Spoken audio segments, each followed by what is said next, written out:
गुरुवार अपराह्न 3 घटिका ठारू 5 घटिका पर्यंत श्रीक्षेत्र संस्कृत अध्ययनरत विद्यार्थी मानक नहीं निखिल ओडिशा संस्कृत विद्यार्थी महासंघ पक्षरु संस्कृत बंचाओ अभियान जययात्रा आरंभ होईछि।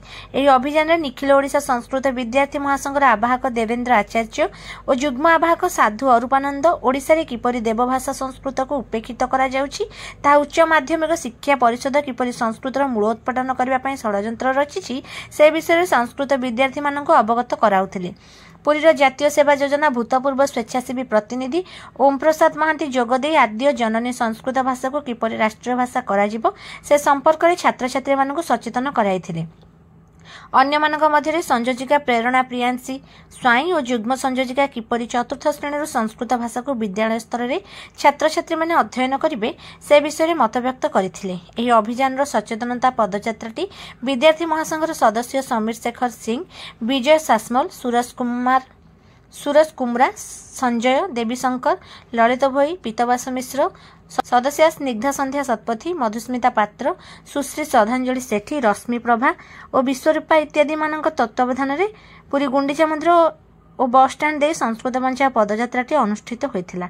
एही अभियान को विद्यार्थी परिषदर सदस्य तनुश्री राउत परिचालना करिथिबा बेले विद्यार्थी परिषदर गणमाध्यम संयोजक कामेश्वर समस्त संस्कृत विद्यार्थी भाई भौणी मानक धन्यवाद ज्ञापन करथिले।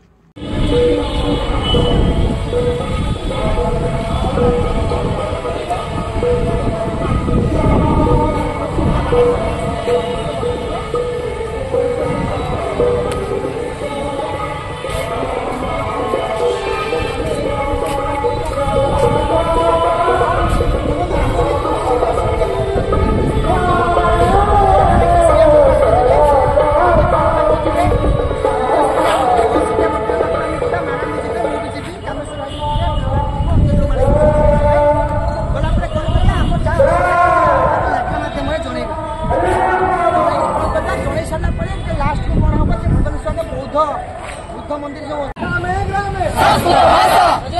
संस्कृत आमर गर्व समान, संस्कृत आमर गर्व समान, संस्कृत शिक्षा को प्राधान्य देवा, संस्कृत शिक्षा को प्राधान्य देवा। विजयताम विजयताम संस्कृतम विजयताम, विजयताम विजयताम संस्कृतम।